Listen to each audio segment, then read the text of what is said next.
స్తుతి సందేశం స్తుతి సందేశం. ప్రార్థన చేసుకుందాం. మమ్మలను మిక్కిలిగా ప్రేమించినటువంటి మా ప్రియ పరలోకపు తండ్రి, మా గొప్ప దేవ, మీకు స్తోత్రాలు చెల్లిస్తున్నాం.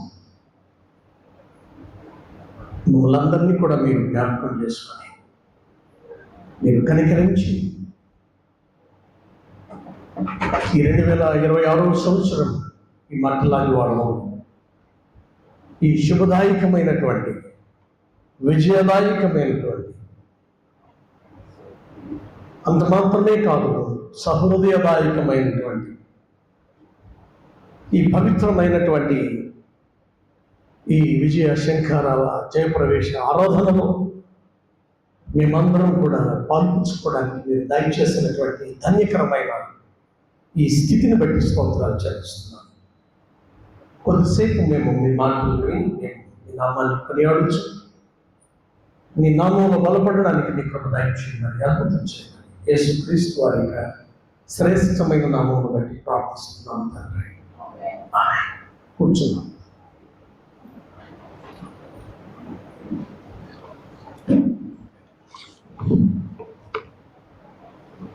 దేవునికి స్తోత్రములు.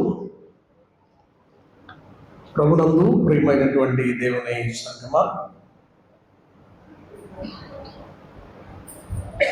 ప్రియమైనటువంటి శ్రోతలారా, ఆత్మీయులారా, ప్రియమైన విశ్వాసులారా, మీ అందరికీ కూడా ఈ ఉదయం మన ప్రభువును ప్రియరక్షకుడైన యేసుక్రీస్తు వారి యొక్క అతి శ్రేష్టమైనటువంటి నామాన్ని బట్టి మార్చి నెలలో 29వ తేదీ ఈ పామ్ సండే ఆరాధనలో పాల్గొనకు పొందిన మీ అందరికీ ఈ మట్టలాది వరకు శుభాకాంక్షలను, శుభములను, దీవెనలను, సమాధానములను మీ అందరికీ కూడా ప్రభు సమృద్ధిగా ప్రసాదించాలని కోరుకుంటూ, మీ అందరికీ కూడా ఈ ఉదయకాల సమయంలో అందరికీ నా కరములను జోడించి శుభములను, దీవెనలను మీ అందరికీ ప్రకటిస్తా ఉన్నాను. దేవుడు మనలను, మన కుటుంబాలను శాంతి, సంతోష, సమాధాన, సమృద్ధియుతమైనటువంటి అనుభవాలతో కుటుంబాలన్నింటినీ దీవించి వర్ధల చేయగాక. దేవుడు ఆయన యొక్క మహాకృపను బట్టి మనలందరినీ కూడా ఈ సంవత్సరం ఈ పామ్ సండే వరకు నడిపించారు. హల్లెలూయా. ఒకసారి చెప్దామా ప్లీజ్? హల్లెలూయా, హల్లెలూయా. అలనాడు యేసువారు ఆయన యెరూషలేము ఈ జయప్రవేశ ఆరాధనలో జయప్రవేశం చేసినటువంటి ఈ ఆరాధనలో మనం కూడా ఈనాడు పాలిభాగస్తులు అవడానికి, నేటి ఆరాధనలో నేను మనము అతి ధన్యకరమైన స్థితిని పొందడానికి దేవుడు ఇట్టి కృపను మనకు దయచేసినందుకు ప్రియులారా, మనం ఎంతగానో దేవుణ్ణి మనము కొనియాడవలసినటువంటి బద్దులంగా మనం అవుతూ ఉన్నాం. ఇదొక దైవికమైనటువంటి చర్యగా దేవుడు మనందరికీ కూడా ఆత్మీయంగా మనందరికీ ప్రభువు సహాయం చేశారు. ఈరోజు యేసువారు ఆయన యెరికో నుండి బయలుదేరి ఈ బేత్పగే ఈ ప్రాంతం గుండా యెరూషలేమునకు ఆయన చాలా మార్లు ఆయన వెళ్ళారు. కానీ ఈరోజు ప్రత్యేకమైనటువంటి పర్పస్తో ఆయన తను పయనించినటువంటి ఆ యొక్క అనుభవాన్ని మనం జ్ఞాపకం చేసుకుంటున్నాం. అంత మాత్రమే కాదు, అలనాడు ఆ జయప్రవేశ ఆరాధనలో పాలిభాగస్తులైనటువంటి వాళ్ళందరూ ఆ మందిరానికి వచ్చి ఎంత ఉత్సవ సంభ్రమాలతో ఆనందించారు. మనం కూడా బట్టలు చేత పట్టుకొని స్లోగన్స్ చెప్తుంటే మీరందరూ ఆ తెల్లటి వస్త్రాలను వేసుకొని ఆ మట్టలను అలంకరించుకున్నటువంటి వారై దేవుని స్తుతిస్తూ ఉంటే నిజంగా అలనాడు వారిని చూచి ప్రభు ఎలా సంతోషించాడో ఈనాడు మిమ్ములను లేక మనలను చూచి ప్రభు అదే రీతిగా ఆయన సంతోషిస్తున్నారని నేను భావిస్తున్నాను. హల్లెలూయా. కీర్తనలో 48వ కీర్తనలో 48వ కీర్తనలో ప్రియులారా 12వ వచనము ఒక మాటను మనం చూస్తా ఉంటే 12వ వచనం, ముందు రాబో తరములకు దాని వివరము మీరు చెప్పినట్లు సియోను చుట్టూ తిరుగుచు దాని చుట్టూ ఏం చేయండి? సంచరించండి. దాని చుట్టూ సంచరించండి.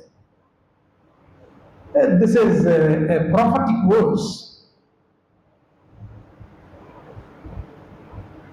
దేవుని మందిరం చుట్టూ తిరుగుచు, ఆ సియోను చుట్టూ తిరుగుచు మీరు సంతోషించండి, ఆనందించండి. రాబో తరములకు దాని యొక్క వివరము మీరు చెప్పాడు.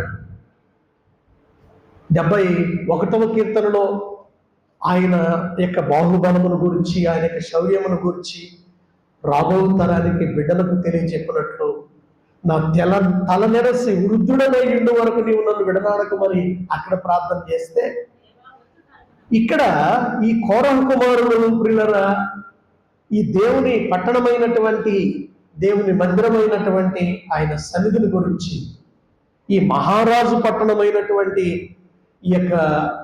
ఈ దేవుని మందిరాన్ని గురించి, ఈ సియోను చుట్టూ తిరుగుచు దాని చుట్టూ సంచరించండి.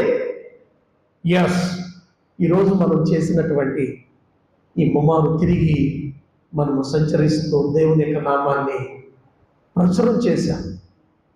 మేము కూడా మా పడుచు కాలంలో పలానా టైంలో ఇది చేశాం అని మీరు నేను మనము చెప్పగలిగినట్లు మన యొక్క జీవిత చరిత్ర పుటల్లో ప్రియులారా ఈ లేఖన నెరవేర్పుతో కూడినటువంటి లేఖనాన్ని ప్రియులారా అనుసరించడానికి దేవుడు ఎందుకు చేస్తున్నారు అంటే అర్థం కాదండి అని అనుకోవకండి. అన్ని లేఖనానుసారమే, లేఖనానుసారమైనటువంటి చర్యలను మీరు నేను మనం చేస్తున్నాం కనుక ఈరోజు ఇట్టి దైవికమైనటువంటి చర్యలో పాలిభాగస్తులైనటువంటి మిమ్మలను ఎంతగానో దేవుని మిమ్మల్ని బట్టి దేవుని కొనియాడుచు, దేవుని మహిమపరుస్తూ ఈ జయప్రవేశం లేక మట్టలాదివారాన్ని గురించి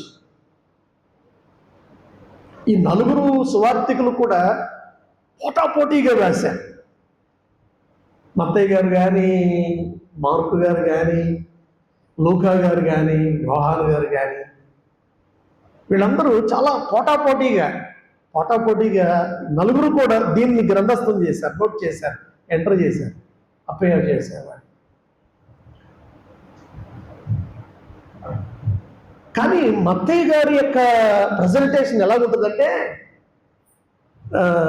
సపోజ్ నా దగ్గర ఒక బైబిల్ ఉందనుకో, మత్తయి గారు ఏమంటాడంటే నా దగ్గర 2 ఉన్నాయా అంటే ఆయనంతా ధమాకా అనమాట, డబుల్ బొనాన్జా. మిగిలిన సువార్తల్లో ఒక గుడ్డివాడు అని రాస్తే ఈయన 2 గుడ్డివాడు అని రాస్తాడు. ఈయన యేసువారు ప్రియబిడలారా పయనమై ఆయన యెరూషలేము జయప్రవేశం కొరకు బయలుదేరినప్పుడు ఈయన రాస్తాడు గాడిద పిల్ల అని 2 గురించి రాస్తున్నాడు. వీరి యొక్క ఆధ్యాత్మికమైనటువంటి ఒక అంటే దేవుని గురించి ఒక మచ్చుతోనక కాస్తంత ఎక్కువగా నేను అభివర్ణించాలి అనేటువంటి తాపత్రయం ఆయనలో, ఈ మత్తయి గారిలో మనం చూస్తూ ఉంటాం. ఆయనలో ఉన్నటువంటి, అంతేగాని ఏదో మునిగిపోతుందనో ఏదో పొరచపరిచేది దొరికిపోతుందనో అనేటువంటిది మాత్రం కాదు అనేటువంటి విషయాన్ని నేను మనము గమనించవలసినటువంటి వారులుగా ఉంటున్నాం. ఈరోజు ప్రియులారా, కొద్ది నిమిషాలు, చాలా సుదీర్ఘమైనటువంటి సందేశం కాదు, చాలా ఫ్యూ మినిట్స్ అయినను చాలా దేవుడు ఆయన మిమ్మలను లోతుల్లోనికి ఆధ్యాత్మికంగా మిమ్మలను బలపరుస్తారని నేను ఆశిస్తున్నాను. యేసువారు ఆయన ఎరుకో నుండి బయలుదేరాడు. మార్కు సువార్తలో 46వ వచనం నుండి మీరు చూస్తా ఉంటే ఆయన తన శిష్యులతో బహుజన సమూహంతో ఎరుకో నుండి బయలుదేరి వచ్చుచూ ఉండగా మధ్యలో ఈ బేత్పగే అనేటువంటి ఈ ప్రాంతాలు దాటుకుంటా వెళుతున్నటువంటి తరుణంలో ఇక యెరూషలేమునకు ఆయన వెళ్ళాలనేటువంటి ఆ సమయం వచ్చింది అనేటువంటి ఆయన తన యొక్క ఆలోచన వ్యక్తం ప్రియబిడ్డలారా అంత మునిపే వ్యక్తం చేసినటువంటి వాడుగా ఆయన ఉంటూ ఉన్నారు కనుక ప్రియులారా ఇక్కడ మనము గమనించాలి. మత్తయి సువార్త 21వ అధ్యాయంలో మొదటి వచనంలో యెరూషలేమునకు సమీపంగా ఒలీవ చెట్ల కొండ దగ్గర, అంటే ఆలివ్ మౌంట్ ఆలివ్స్ కదా, అక్కడికి వచ్చిన తర్వాత బేత్పగే వచ్చినప్పుడు యేసు తన శిష్యులలో ఇద్దరిని చూచి మీ ఎదుటనున్న గ్రామమునకు వెళ్ళండి. అంటే ఏ గ్రామం? బేత్పగే వచ్చి ఎదుటనున్న గ్రామం, అంటే దగ్గరలోనే క్లోజర్గా ఉన్న గ్రామం ఏదంటే బేతనీ.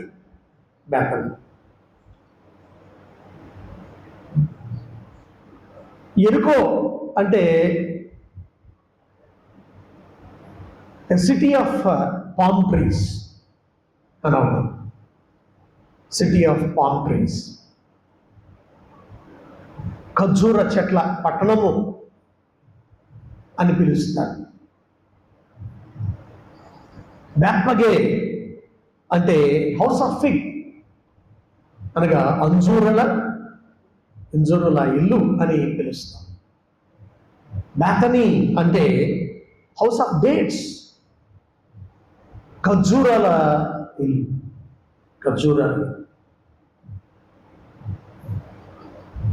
ఈ బేతనీయ ప్రాంతానికి ప్రభు ఎదుట ఈ బేత్పగే అనేటువంటి ప్రాంతానికి వచ్చేటప్పటికి ఎదుట ఉన్నటువంటి ఆ గ్రామానికి మీరు వెళ్ళండి. ప్రత్యేకంగా బేతనీయుల గురించి చెప్తున్నాడు ఆయన. పర్టికులర్గా తనకు అర్థమవుతుంది అది ఏ ఊరు ఏమిటి అనేటువంటిది. బేతనీ అనేటువంటిది అర్థమవుతుంది. దాన్నే ఏల్ అజారియా అని పిలుస్తారు. అంటే అర్థం ఏంటంటే లాజరు గారి ఊరు అని అర్థం. లాజరు గారి ఊరు. ఈరోజు మనము గమనించాలి.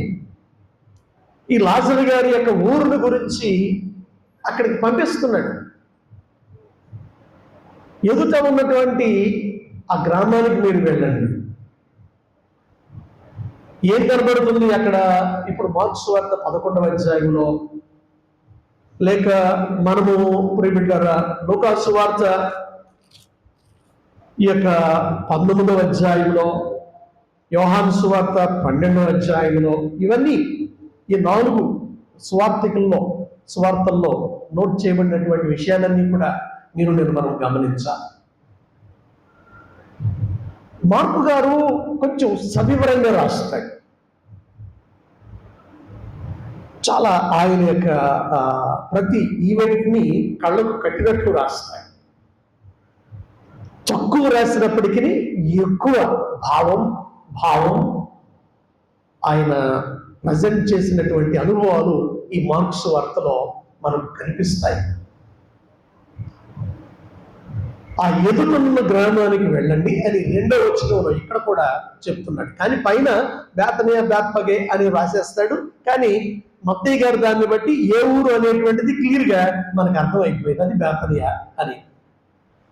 మీ ఎదురున్న గ్రామానికి వెళ్ళండి. అందులో మీరు ప్రవేశింపగానే కట్టబడి ఉన్నటువంటి ఒక గాడిద పిల్ల మీకు ఏం చేస్తుంది? కనబడదు. గాడిద పిల్ల, కట్టబడినటువంటి గాడిద పిల్ల కనబడదు. దాని మీద ఏ మనుషుడును ఎప్పుడును కూర్చుండలేదు. దాన్ని విప్పి మీరు ఏం చేయండి, తోలుకున్నాడు. ఇక్కడ నేను మనము గమనించాలి. ద్వితీయోపదేశకాండం 21వ అధ్యాయం ఒక జ్యోతిరామిని 21st చాప్టర్ వర్స్ 3 మనము కానీ చూసినట్లయితే చక్కగా ఒక ఆత్మీయమైనటువంటి విషయం మనకి అక్కడ కన్నులు కట్టినట్టుగా రాస్తున్నాడు. ఏమిటి అక్కడ? ఏమిటట?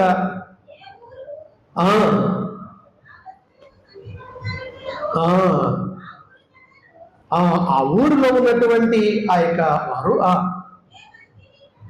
ఏ ఊరు ఆ శవమునకు సమీపముగా ఉండునో ఆ ఊరి పెద్దలు ఏ పనికి పెట్టబడక కాడి ఏడవని ప్రియను ఏం చేయాలి, తీసుకున్నాడు.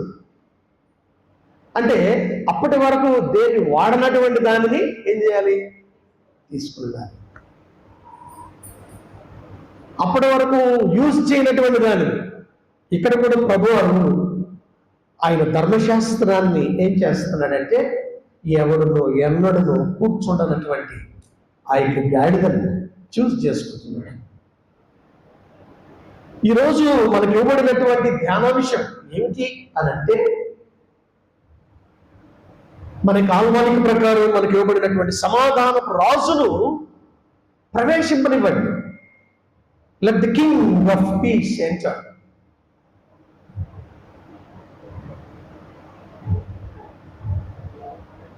సమాధానపు రాజును ప్రవేశింపనివ్వండి అనేటువంటి ధ్యానాంశం మన కొరకు ఈరోజు ఆయుధపరచబడి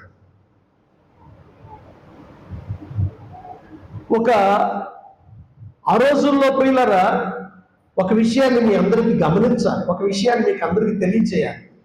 యోహాను సువార్త 12వ అధ్యాయంలోనికి మనం వెళితే జస్ట్ అంతకు మునిపే ఆయన ఏం చేశాడు అని అంటే 12వ అధ్యాయంలో మీరు నన్ను మనం గమనిస్తే 9వ వచనంలో, కాబట్టి యూదులలో ప్రియులారా సామాన్య జనులు ఆయన అక్కడ ఉన్నాడని తెలుసుకొని యేసును చూచుటకు, అంటే కామన్ పీపుల్, సామాన్యమైనటువంటి జనులు యేసు ప్రభు వారు అక్కడ ఉన్నాడని, బోధకుడు అక్కడ ఉన్నాడని ఆ రోజుల్లో తెలుసుకొని వాళ్ళు యేసును చూచుటకు చాలా మంది వచ్చారట. ఎందుకు వస్తున్నారు?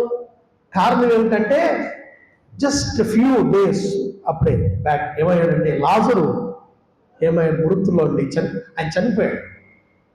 చనిపోయినటువంటి లాజర్ని ఏం చేశాడు, లేపాడు. ఆ రోజుల్లో ఇదో కలవరం చాలా. చనిపోయినటువంటి లాజరు గారు ఏమైపోయాడంటో ఒకరోజు కాదు, ఎన్ని రోజులు, అప్పటికి 3 దినాలు అయిపోయింది, 4వ రోజు వచ్చేసిందని సోదరి కూడా ఆయనతో చెప్తున్నటువంటి మాటలను మన 10వ అధ్యాయంలో ఆయనతో చెప్పగా, ప్రియబిడ్డలారా ఈ మాటలన్నీ కూడా ఆయనతో పలికినటువంటి మాటలన్నీ కూడా మనం చూస్తూ ఉంటాం. యోహాను సువార్తలో ఆయనతో పలికినటువంటి మాటలు ఇవన్నీ కూడా కనిపిస్తూ ఉంటాయి. అయితే ఈ లాజరును యేసు స్వామిని చూడడానికి, లాజరును చూడడానికి బహుజన సమూహం చాలా మంది వచ్చేసారు. తరువాత 12వ వచనం, మరునాడు దగ్గరలోనే ఏం జరగబోతుందంటే పస్కా పండుగ జరగబోతుంది. ఈ పస్కా పండుగ సందర్భంగా జనసమూహం చాలా మంది 13వ వచనం ప్రకారం, ప్రియబిడ్డలారా 12వ వచనం ప్రకారం పండుగకు బహుజన సమూహము యెరూషలేమునకు, ప్రియబిడ్డలారా ఆ యేసు ప్రభు వారు ఆ పండుగకు వస్తున్నారు. ఎట్ ది సేమ్ టైం లాజరును లేపినటువంటి యేసు, ప్రియబిడ్డలారా ఆయన యెరూషలేమునకు వస్తున్నాడు అనేటువంటి విషయాన్ని గమనించిన ఈ సామాన్య జనులు, తర్వాత అక్కడ ఉన్నటువంటి ఆ పండుగకు వచ్చేటువంటి బహుజన సమూహం చాలా మంది, వాళ్ళందరూ 13వ వచనం వీళ్ళందరూ ఖర్జూరపు మట్టలు పట్టుకొని ఆయనను, ఇవన్నీ కంటే దానికి మనం కింద జ్ఞాపకం చేసుకుంటే 20వ వచనం కూడా మీరు చూస్తే ఆ పండుగలో కొందరు గ్రీసు దేశస్తులు అంటే అన్యులు కూడా ఉన్నారు. ఈ పస్కా పండుగకు ఆయన చూడడానికి ప్రాముఖ్యంగా పస్కా పండుగ అనేటువంటిది కాదు, కానీ లాజరుని లేపాడంట. లాజరు ఎలాగున్నాడో ఆయన చూడాలి, లేపినటువంటి ఆ యోసేపు మరియమ్మల యొక్క కుమారుడైనటువంటి యేసు ప్రభు వారిని చూడాలి అని గ్రీసు దేశస్తులు కూడా చాలా మంది అన్యులైనటువంటి వాళ్ళు ఆయన్ని చూడడానికి వచ్చారు. పై వచనాల్లో మనం గమనిస్తే 19వ వచనంలో పరిసయ్యులు, చాలా మంది పరిసయ్యులు ఒకరితో ఒకరు వాళ్ళు ఏంటంటే వాళ్ళ అధికారం కోసం, అక్కడ ఉన్నటువంటి ఆ యొక్క పవర్ కోసం, వాళ్ళు అక్కడ ఉన్నటువంటి స్థానం కోసం ప్రోత్పడుతున్నటువంటి వాళ్ళు. అరే మన యొక్క పొజిషన్స్ అన్ని ఎక్కడ ఊస్టింగ్ అయిపోతాయని వాళ్ళు కలవరపడుతున్నటువంటి టైం వాళ్ళు కూడా ఉన్నారు. అల్టిమేట్గా అంటే గొప్ప సమూహం అక్కడ ఆ యొక్క మార్గంలో ఉంది. యేసునాయన వస్తున్నాడు. ఆయన ఎలాంటి వాడిగా వస్తున్నాడు అని అంటే ఇక్కడ యోహాను సువార్తలో 12వ అధ్యాయంలో మనం చూస్తున్నాం కదా, 14వ వచనంలో సియోను కుమారి భయపడకుము, ఇదిగో నీ రాజు. ఈ మాటను మనం ఎక్కడ చూస్తా ఉంటే ఒక ఆయన ఈ మధ్యన 1 year అయింది ప్రభు దగ్గరికి వెళ్ళిపోయి 24వ తారీఖుకి. ఎవరైనా ఆయన రిపీటెడ్ వర్డ్ మాట్లాడుతూ ఉంటాడు. ఆయన ఏంటి, నీ రాజు, ఇదిగో నీ రాజు, నా రాజు, మన రాజు అని మాట్లాడతాడే. ఇక్కడ యోహాను గారు ఆయన గ్రంథస్థం చేసిన మాటలనే సోదరుడు ప్రియులరా ఈ మాటలు, ఇదిగో నీ రాజు అనే పదాన్ని ఇక్కడ నోట్ చేశాడు. ఇక్కడ నీ రాజు ఏంటట, ఇదిగో నీ రాజు. ఆయన ఎక్కడ వస్తుంది? రాజుగారు ఎక్కడ రావాలి? అశ్వదళం మీద, ఆ యొక్క గుర్రం మీద స్వారీ చేసుకుంటూ ఆర్భాటంతో ఈయన రావాలి. కానీ ఈయన ఏం చేస్తున్నాడు? ఇతడు గాడిదను ఎక్కి a particular different king, a new king. వీళ్ళు అప్పటి వరకు చూచినటువంటి రాజులు లాంటి రాజు కాదు. మనం చూచినటువంటి రాజులందరూ కూడా ఏం చేసేవాళ్ళు అంటే, వీళ్ళు దేని మీద వచ్చేవాళ్ళు? గుర్రాల మీద, వీటి మీద వీళ్ళు వచ్చేవాళ్ళు. బట్ ఇదిగో నీ రాజు, ఆయన గాడిదను ఎక్కి ఆసీనుడై ఏం చేస్తున్నాడు? వస్తున్నాడు. ఏంటి ఈ రాజులో ఒక క్రొత్తదనం చూస్తున్నారు వీళ్ళు. ఈ రాజుగారిలో ఒక నూతనత్వాన్ని చూస్తున్నారు వీళ్ళు. ఈ రాజుగారిలో ఒక నూతనమైనటువంటి బృహత్తరమైనటువంటి తలంపులను ఆనాటి ప్రజలు వీళ్ళు చూస్తున్నారు. అరే రాజుగారు గుర్రం మీద రావాలి, ఆ యొక్క రథం మీద రావాలి, ఈయనేంటి ఇట్లా వస్తున్నాడు? యెషయా గ్రంథం 1వ అధ్యాయంలో మీరు కానీ చూస్తే 3వ వచనం, ఎద్దు తన కామరుడు మెరుగును, గాడిద తన సొంత వారి దొడ్డిని తెలుసుకున్నాను.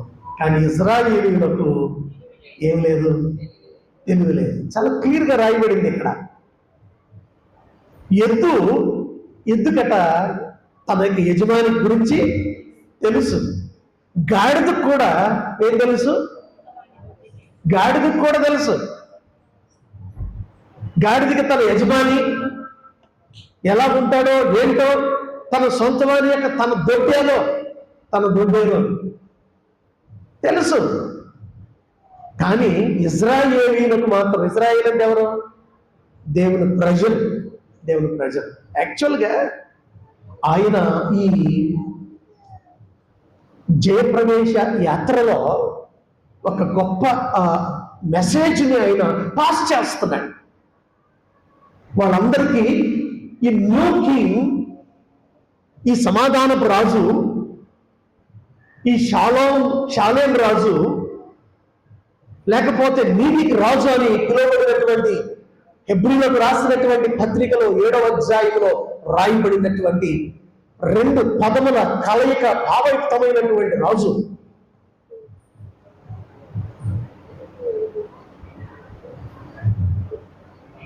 మెలక్ అండ్ జదుక్ అనే రెండు పదాలు.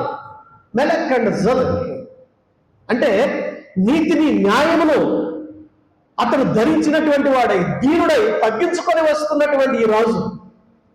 గుర్రం పైన వచ్చేటువంటి రాజు గారు ఇతడు, గాడిదల పైన ఆసీనుడై ఇతడు వస్తున్నాడు. దేవుని స్తోత్రం కలుగునుగాక. ఇక్కడ ఒక మంచి మాట రాయబడింది. యోహాను సువార్త 12వ అధ్యాయం 15వ వచనంలో అని రాయబడిన ప్రకారం. ఎక్కడ రాయబడింది ఆయన గురించి? జకరియా గ్రంథంలో ప్రియబిడ్డలార 9వ అధ్యాయం 9వ వచనంలో ఆయన ప్రియబిడ్డలార గాడిదను పిల్లలకి దీనుడై ఆయన వస్తాడు అనేటువంటి లేఖనం నోట్ చేయబడినటువంటి ఆ లేఖనం నెరవేరుస్తూనే అయ్యే ఉందలే, వీళ్ళకేం తెలుసులే అని ఒక గిత్తనో లేకపోతే ఎద్దునో లేకపోతే గుర్రాన్నో లేకపోతే దేనోదాలు ఎంచుకుని వచ్చేయట్లేదు. ఆయన యొక్క జన్మలో ప్రతిదాన్ని లేఖనాల్ని పాటించాడు. ఆయన యొక్క ప్రతి యాత్రలో ఆయన లేఖనాల్ని అవలంబించాడు. ఇప్పుడు కూడా ఈ జయప్రవేశ ఆరాధనలో కూడా ఆయన లేఖనాల్లో ప్రియబిడ్డలు రాయబడిన ప్రకారమే యేసు ఒక చిన్న గాడిదను కనుగొని ఎక్కడ కనుగొన్నాడు? ఆయన అంటే బేతనీయలో కనుగొన్నాడు. ఈరోజు ఫ్యూ మినిట్స్ నేను క్లుప్తమైనటువంటి సందేశాన్ని చెప్పేసి ప్రియబిడ్డలను ముగించేస్తాను. ఆత్మీయంగా మిమ్మలను ఇప్పుడు మార్కు సువార్త 11వ అధ్యాయంలోనికి మనం వెళ్ళిపోదాం. మీరు ఏ మనుషుడును ఎప్పుడును దాని మీద ప్రియబిడ్డలారా కూర్చుండనటువంటి దానిని విప్పి తోలుకొని రండి.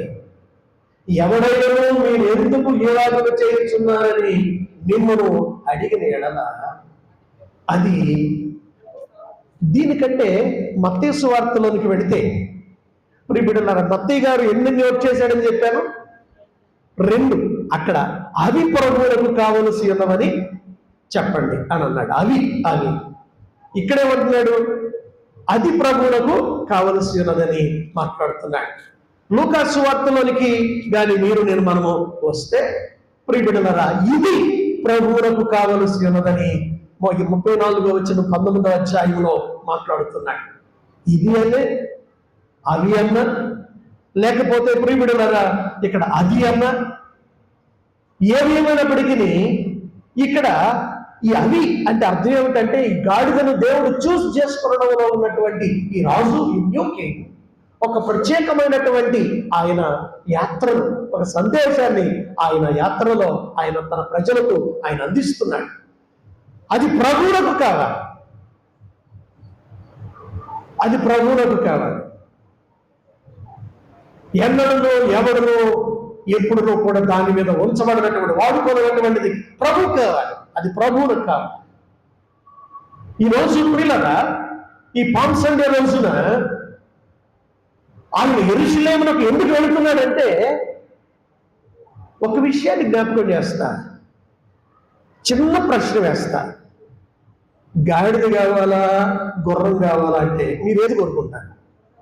చెప్పండి, ఏది కోరుకుంటారు?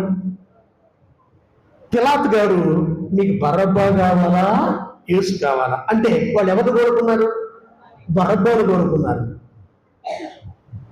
ఇక్కడ యేసు వారు ప్రియబిడ్డలారా ఎవరిని కోరుకున్నాడంటే గాడిదను కోరుకున్నాడు. గాడిద దేనికి సాదృశ్యం అంటే ప్రియబిడ్డలారా అది ఒకవేళ రాజుగారు గుర్రం మీద కానీ ఆయన వస్తే అప్పుడు ఆ దినాల్లో అక్కడ పరిపాలన చేస్తున్నటువంటి రాజు ఎవరు? హేరోదు రాజు గారు. హేరోదు రాజు గారికి ఇంకేమవుద్ది? నా మీదకి నేను రాజుగారిని ఉండగానే మరొక రాజుగారు యుద్ధం చేయడానికి ఈయన గుర్రం మీద వచ్చేస్తున్నాడంటే ఆయనకి కంపరం పుట్టుకొస్తుంది. అందుకని ఈయన దేని మీద వస్తున్నాడు? ఆయన గాడిద మీద వస్తున్నాడు. అంటే దీని అర్థం ఏంటంటే ప్రియబిడ్డలారా ఈయన ఎట్ ప్రజెంట్ ఇప్పుడు ప్రపంచంలో వార్ జరుగుతుంది, కలవరం జరుగుతుంది. ఏ టైం అయినా లాక్డౌన్ వల్ల రావచ్చు అనేటువంటి వార్తలను సోషల్ మీడియాలో మనం వింటున్నాం. భయభ్రాంతులతో కూడినటువంటి వార్తలు వింటున్నాం. ఇక్కడ మీరు మనం గమనించాలి. ఇక్కడ మీరు మనం గమనించవలసింది ఏమిటి అని అంటే, దేవుడు ఆయన ఘనమైనటువంటి హింసాపాతాన్ని, రక్తాన్ని, రౌద్రాన్ని, లేకపోతే గొప్పతనాన్ని చాటి చెప్పేటువంటి అశ్వాన్ని ఆయన కోరుకోలేదు. కానీ మురికి వస్త్రాల్ని మోసేటువంటి భారావాహకాన్ని, పేదల వాహనాన్ని, బీదల వాహనాన్ని ఆయన అంత మాత్రమే కాదు, ప్రియబిడ్డలారా, సమాధాన సూచకమైనటువంటి, శాంతి సంకేతమైనటువంటి గాడిదను ఆయన ఎంపిక చేసుకుని దాని మీద పయనించి వస్తూ ఉన్నాడు. ఆయన దేవుని స్తోత్రం కలుగునుగా. హల్లెలూయా. ఇక్కడ దీని ద్వారా మీరు మనం ఏం గమనించాలి?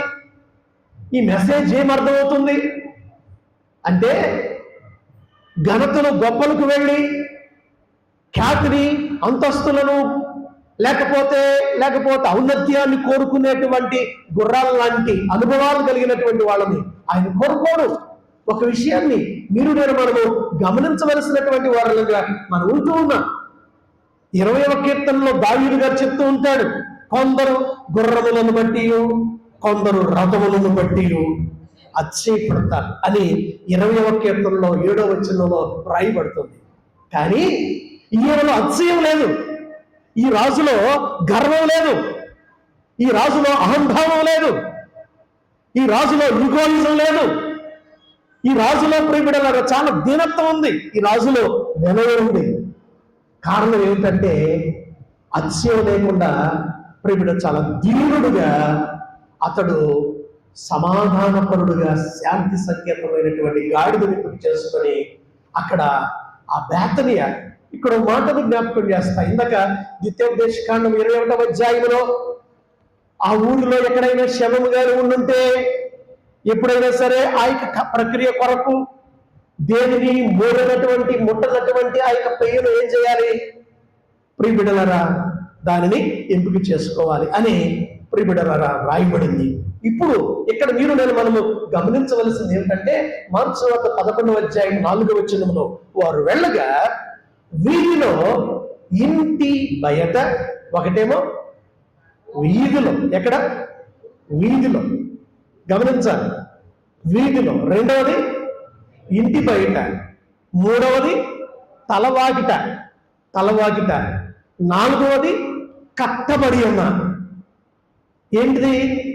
గాడిద. ఈ గాడిదే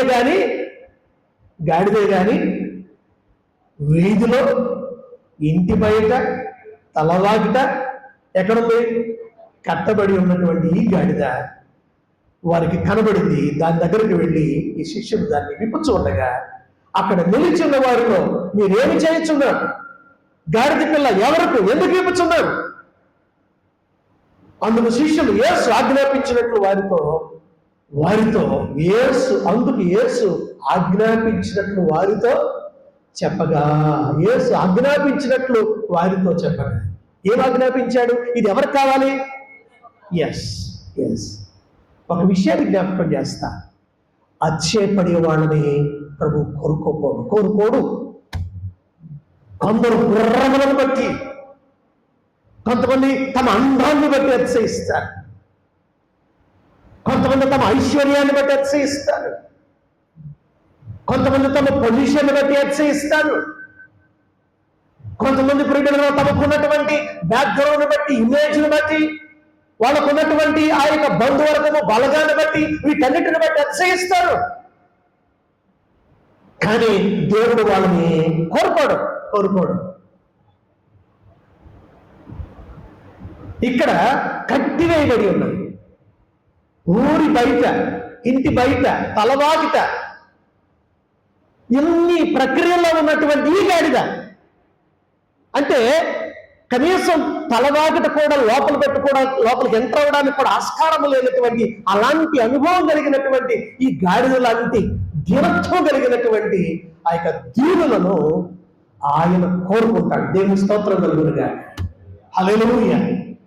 ఈరోజు నిన్ను ఆయన అలాంటి వాడుగా ఉన్నావో లేదో అనేటువంటి ఓ మెసేజ్ ని ఈరోజు పాస్ చేస్తున్నాడు ఈ పామ్ సండే రోజు. ఈ యెరూషలేమునకు ఆయన పైనమే వెళుతున్నటువంటి టైంలో ఈ వార్తను ఆయన పాస్ చేస్తున్నాడు. అది ప్రభువునకు కావలసినది, అవి నాకు ప్రభువునకు కావలసినవి, అది నాకు ప్రభువునకు కావలసినది. అదైనా అవన్నా ఇవైనా ఏవైనా ఇక్కడ అల్టిమేట్ గా ప్రభు కావాలి. అంటే అర్థం ఏంటంటే నీవు నేను మనము ఎవరు కావాలి అంటే గాడిదకి కూడా దొడ్డి తెలుసు, కానీ ఇజ్రాయెల్కి ఏమి లేదు. ఈ యాత్ర ద్వారా ఆయన్ని వెంబడిస్తున్నటువంటి మానవాళికి ఒక message, silent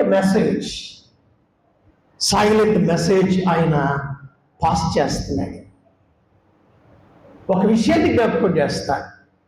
దైవజనుడైనటువంటి Billy Graham Christians గురించి ఏమని చెప్పాడు తెలుసా?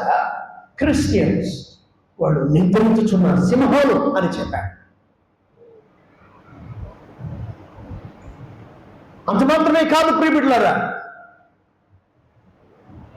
విలియం కేరీ గారు ఏమి చెప్పాడు తెలుసా? క్రైస్తవులంటే వాళ్ళు ఎలాంటి వాళ్ళు అంటే ప్రియబిడ్డలారా, వాళ్ళు అతిశయంతో, అహంభావంతో, ఔన్నత్యంతో, గర్వాలతో, లేకపోతే గొప్ప గొప్ప అనుభవాలతో తమ యొక్క స్థితిని కనపరిచేటువంటి వాళ్ళు కాదు.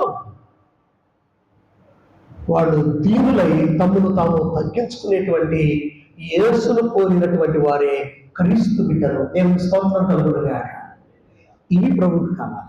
ఈ మెసేజ్ని ఈ రాజు గారికి వీళ్ళు కావాలి, ఈ సమాధానపు రాజు గారికి వీళ్ళు కావాలి, ఈ నీతికి రాజు గారికి వీళ్ళు కావాలి. ప్రియబిడ్డల నిరంతరము యాజకుడైనటువంటి ప్రియబిడ్డల రాజు గారికి ఇలాంటి ఈ యొక్క అనుభవం కలిగినటువంటి బిడ్డలు కావాలి అని ఆయన తెలియజేస్తున్నాడు. ఆయన వస్తూ ఉంటే ప్రియబిడ్డలారా ఇక ఆ గాడిదను ఎంపిక చేసుకోవడం మాత్రమే కాదు, 7వ వచనం, వారు ఆ గాడిద పిల్లలు ఎవరి దగ్గరకు తీసుకుని వచ్చారంటే యేసు వద్దకు తీసుకుని వచ్చి తమ బట్టలు ఏం చేస్తున్నారు దాని మీద. యాక్చువల్గా అప్పటి వరకు ఏమిటంటే ప్రియబిడ్డలారా వీళ్ళు ఊరికి బట్టలో, చాకిరేవు బట్టలో, ప్రియబిడ్డలారా దుర్గంధంతో కూడినటువంటి వాటిని ఊరి వెలుపలికి మోసుకొని వెళ్ళడానికో భారావాహకంగా ఇది వాడేవాళ్ళు. కానీ ఈ రోజు మాత్రం లోపల ఉన్నటువంటి అల్మరాలో ఉన్నటువంటి ఆ కొత్త వస్త్రాలన్నీ కూడా తీసుకుని వచ్చి దీని మీద వేసేశారు. దాని మీద బట్టలు. ఇక్కడ ఎవరు దీనుడై ప్రియబిడ్డలారా ఈ యొక్క దీన వస్త్రాన్ని ప్రియబిడ్డలారా ఎవరైతే కలిగి ఉంటారో, ఎవరు ఈ యొక్క హంబులుగా తగ్గించుకొని ఈ యొక్క అనుభవం కలిగినటువంటి వస్త్రంగా కలిగి ఉంటారో వారిని ఆయన చూస్ చేసుకుంటాడు,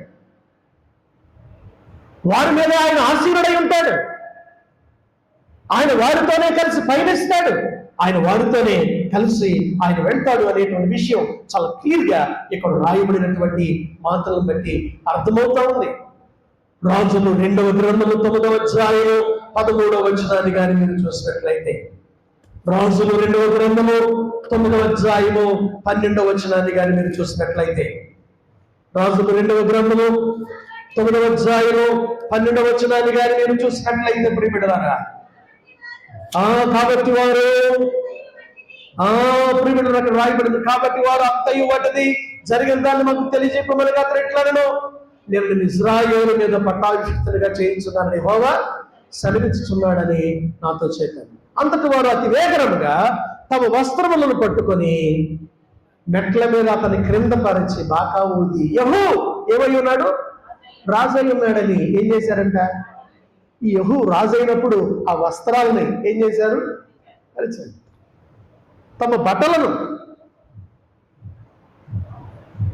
ఇక్కడ ఆయన రాజుగా రాబోతున్నటువంటి టైంలో ఇక్కడ దీనత్వ సంకేతమైనటువంటి గాడిదపై కూడా వస్త్రాలు వచ్చేసాయి. ఈ రాజుగారికి ఒక వాహనమైనటువంటి ఈ గాడిదకు ప్రియబిడలారా తనపై కూడా ఆ దైవికమైనటువంటి పవిత్రమైనటువంటి వస్త్రాలు వచ్చేసాయి, ఈ అభిషేక వస్త్రాలు వచ్చేసాయి. దైవికమైనటువంటి ఆయన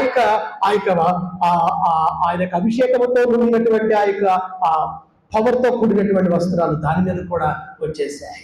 యెహూ పట్టాభిషేకం చేసినప్పుడు వాళ్ళందరూ ఎలాగైతే అలాంటి చర్య ఈ రాజు రాబోతున్నప్పుడు వీళ్ళందరూ కూడా ఏం చేస్తున్నారంటే తమ బట్టలను దారి పొడుగున ఏం చేశారట పరిచింది. కొందరు తమ పొలంలో నరికినటువంటి కొమ్మలను ఏం చేశారు, వాళ్ళు తీసుకుని వచ్చారు. యోహాను సువార్త 12వ అధ్యాయంలో మీరు చూసుకుంటూ ఉంటే ఖర్జూరపు మట్టలను ప్రియబిడ్డలారా వాళ్ళు యోహాను సువార్త 12వ అధ్యాయంలో వాళ్ళు 13వ వచనంలో ఖర్జూరపు మట్టలు పట్టుకొని ఆయనను ఎదుర్కొనబోయారు. ఆయన ఎదుర్కొని ఎస్ ఈరోజు సందేశం అంటే నేను చెప్పబోయే సందేశం. మనం ఈరోజు కుమారుడు కొన్ని ఏం చేశాడు, స్లోగన్స్ చేశాడు. మొట్టమొదటి స్లోగన్ చెప్దామా మనందరం? దావీదు కుమారునికి చెప్పాలి, అందరూ దావీదు కుమారునికి చెప్పాలి, దావీదు కుమారునికి. రెండవది ఏంటి? ప్రభువు పేరట వచ్చువాడు. ఏంటట చెప్పాలి, ప్రభువు పేరట వచ్చువాడు. ఈ పస్కా పండుగ టైంలో జూయిష్ కమ్యూనిటీ ఏం చేస్తారంటే 118వ కీర్తనలో దాన్ని 118వ కీర్తనలో ఉన్నటువంటి 26వ వచనాన్ని అందరితో చెప్తారట. ఏమంటారు చూడండి, అక్కడ 118వ కీర్తనలో ఆ పస్కా పండుగకు వచ్చేటువంటి వాళ్ళకి ఎదురయ్యి వాళ్ళకు మాట చెప్తారట. ఏమని చెప్తారు? యెహోవా పేరట వచ్చేవాడు ఆశీర్వాదం కలుగును గాక. మా ఇంటికి వస్తున్నావుగా, మా ఊరు వస్తున్నావుగా, నీకేం కలుగును గాక? ఓ ఓ జీసస్, మా ఊరు వస్తున్నావుగా, నీకు ఆశీర్వాదం కలుగును గాక. మా ఊరు వస్తున్నావుగా, నీకు దీవెనలు కలుగును గాక. ఈ పస్కా పండుగకు వచ్చేటువంటి అంటే ఇందాక చెప్పాను, సామాన్యులు వచ్చారు, ఇంకా అక్కడ పరిసయులు వచ్చారు, గ్రీకు దేశస్తులు వచ్చారు, తర్వాత వీళ్ళు అనేక మంది లాజరును తర్వాత లేపునాడు అనేటువంటి విషయం అనేక మందికి తెలిసి అనేక మంది అంటే నాట్ ఓన్లీ రెలవెంట్ పీపుల్, దీనికి కనెక్షన్ లేనటువంటి వాడు కూడా అనేక మంది ఆయన చూడడానికి ఆ సమూహం ఆ టైంలో గొప్ప సమూహం వచ్చేసారు. ఈ సమూహం అంతా ఒక ఎత్తైతే ఆల్రెడీ ఎరిచిన వాళ్ళు ఎదురయ్యి వీళ్ళు ఏమంటున్నారంటే, ఓ ప్రభువు పేరట వచ్చేవాడు ఏం పొందును గాక, ఆశీర్వాదం కలిగింది గాక. మూడవ శ్లోకం చెప్పాం. ఏంటి మూడవ శ్లోకం ఏం చెప్పాం? సర్వోన్నతమైన స్థలములలో చెప్పాలి హోసన్నా హోసన్నా, అవునా చెప్పా? అవునా? సర్వోన్నతమైన స్థలములలో హోసన్నా. హిబ్రూలో ఈ రెండు పదాలు హోష అన్న అనే పదం. హోష అంటే ఈ హోషియా అంటే అర్థం ఏంటంటే రక్షించు. నా అంటే అర్థం ఏంటంటే ఇప్పుడు రక్షించు. హిబ్రూలో ఇప్పుడు రక్షించు, just today you save us lord. అంటే ఆనాటి ప్రజలు ఆనాటి ప్రజానీకం వాళ్ళు ఏమని ప్రార్థన చేశారంటే, ఈ గాడిద మీద దీవుడని ఆయన ప్రియబిడ్డలారా ప్రత్యేకమైనటువంటి రీతిలో వస్తున్నటువంటి ఆయన ఈ నూతనమైనటువంటి రాజును వాళ్ళు lord save me today lord, ఇప్పుడు రక్షించు. హోషియానా హోసనా అంటే అర్థం ఏమిటంటే ఇప్పుడు మమ్మల్ని రక్షించు. హల్లెలూయా. ఇప్పుడు అందరూ మాట చెప్తాం, ఈ మాట చెప్తామా? సర్వోన్నతమైన స్థలములలో. మీరు చెప్పండి, ఏం చెప్పాలి మీరు చెప్పండి? సర్వోన్నతమైన స్థలములలో, సర్వోన్నతమైన స్థలములలో చెప్పాలి. అందరూ చెప్పాలి సర్వోన్నతమైన స్థలములలో. అందరూ చెప్పాలి సర్వోన్నతమైన స్థలములలో. అంటే దాని అర్థం ఏంటి? నన్ను ఇప్పుడు చెప్పండి, నన్ను ఇప్పుడు చెప్పండి, ఆ మాట చెప్పండి. నన్ను ఇప్పుడు, నన్ను ఎవరికి వాళ్ళే, నన్ను ఇప్పుడు, మమ్మల్ని ఇప్పుడు రక్షించు అనేటువంటి ప్రార్థన వాళ్ళందరూ దగ్గరగా చెప్పారు. దేవునికి స్తోత్రం కలుగును గాక. ఈరోజు ప్రియబిడ్డలారా ఆనాడు ఆ ప్రజానీకం అంతా యేసు స్వామిలో ఎవరు చూశారంటే రక్షకుని చూశారు. రక్షకుని చూశారు.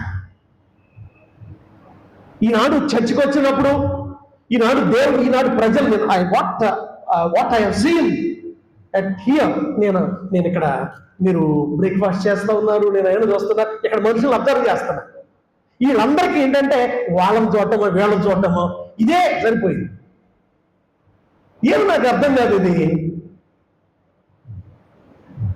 ఇక్కడ చేసేటువంటి చర్య ఎవరి కోసం అరేంజ్ చేసింది? ఈ బ్రేక్ఫాస్ట్ ఎవరి కోసం అరేంజ్ చేసింది? ఈ ఆరాధన ఎవరి కోసం అరేంజ్ చేసింది? జరిగేటువంటి ఆరాధన ఎవరిది? దేవుని మహిమార్థమై మనందరం చేసేది. అరే వాళ్ళని వెళ్ళి ఎందుకు వస్తున్నావు? రక్షించేది ఎవరు? చెప్పండి, రక్షించేది ఎవరు? దేవుడు. రక్షించేది మనుషులు కాదు, రక్షించేది ప్రియబిడ్డలారా ఇక్కడ ఉన్నటువంటి వ్యక్తులు కాదు. వ్యక్తులను ఎందుకు వస్తున్నావు?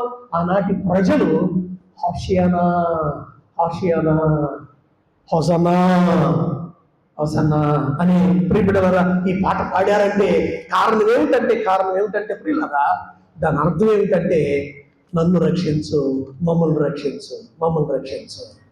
ఈనాడు నేను మనము ప్రియబిడ్డలారా ఈనాడు మనుషులను చూసి, అంటే నువ్వు సంవత్సరాల తరబడి దేవుని యెరూషలేమునకు వస్తున్నావు కానీ నీవు దేవుని చేత రక్షణ పొందలేకపోతున్నావు, రక్షించబడలేని స్థితిలో నీవు ఉండిపోవడానికి కారణం ఏంటంటే ఏదో ప్రియబిడ్డలను చెప్పేస్తున్నావే కానీ రక్షణ పొందలేనటువంటి అనుభవాలు. హోసన్నా పాడుదాము యేసురాజునకు, దావీదు కుమారునకు హోసన్నా హోసన్నా, దావీదు కుమారునకు హోసన్నా హోసన్నా. చిన్న గాడిద పిల్లలెక్కి కన్యాసుతుడు వెళ్ళినాడు, చిన్న గాడిద పిల్లలెక్కి కన్యాసుతుడు వెళ్ళినాడు.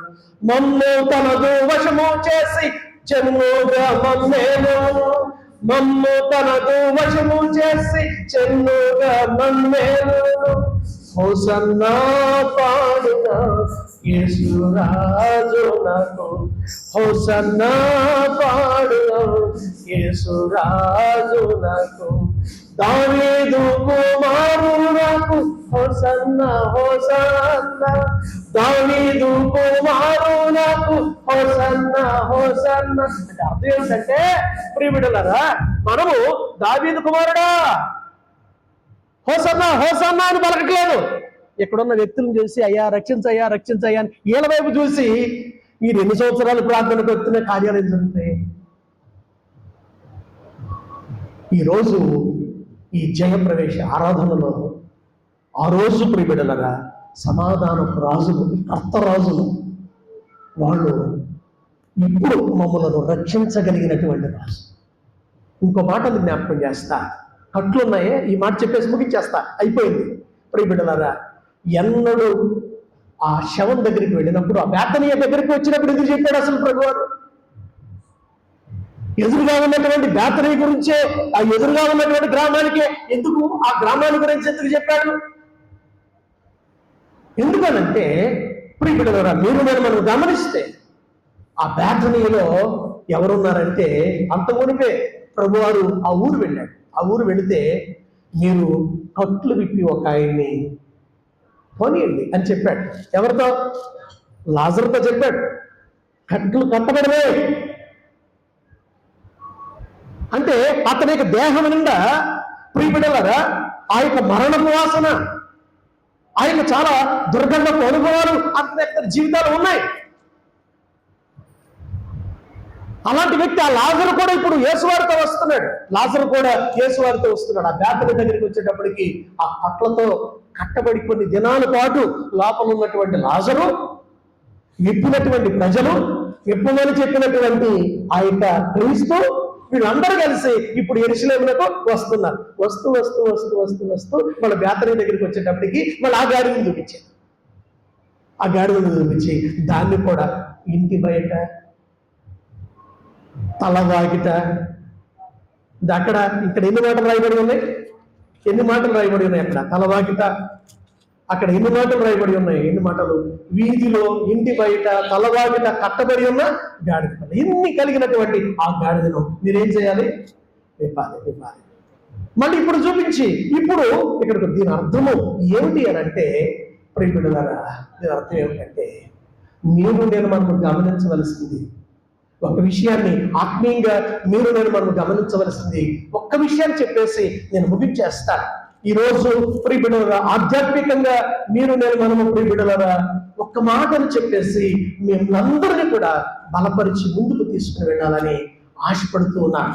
మిమ్మల్ని అందరినీ బలపరిచి ముందుకు తీసుకుని వెళ్ళాలని ఆశపడుతున్నాను. ఏమిటి అని అంటే, ప్రియబిడ్డలారా, 116వ కీర్తనలో చూడండి. 116వ కీర్తన 3వ వచనం. 116వ కీర్తన 3వ వచనం. మరణబంధకములు నన్ను ఏముండెను? మరణబంధకాలు చుట్టుకొని ఉన్నాయి. తర్వాత ఇంకేం చుట్టుకొని ఉన్నాయి? పాతాళపు వేదనలు చుట్టుకొని ఉన్నాయి. ఈ కట్లయ్యే పాతాళపు వేదనలు వీళ్ళకి ఏమున్నాయి? పట్టుకొని. శ్రమయు దుఃఖమయు నాకు కలిగను. పాతాళ బంధకాలు, మరణ బంధకాలు, ఇవన్నీ కూడా కట్ల చేత కట్టబడినటువంటి పరిస్థితుల్లో అక్కడ ఉన్నటువంటి ప్రజలు ఉన్నారు. ఇప్పుడు ఏమంటున్నాడు? 4వ వచనం చూడండి. అప్పుడు యెహోవా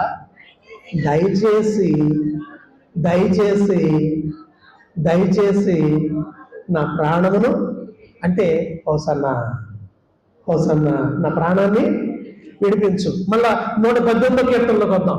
118వ కీర్తన 25వ వచనం. యెహోవా దయచేసి నన్ను ఏం చేయను? హోసన్నా దయచేసి. ఇక్కడ ప్రియబిడ్డలారా, వీళ్ళని చూస్తూ పలికినటువంటి మాట కాదు.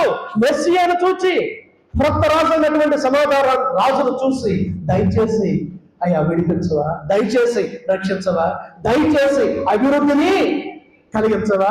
ఈ రాజులందరూ గుర్రాల మీద వచ్చారు, నువ్వు అయితే గాడి మీద వస్తున్నావు.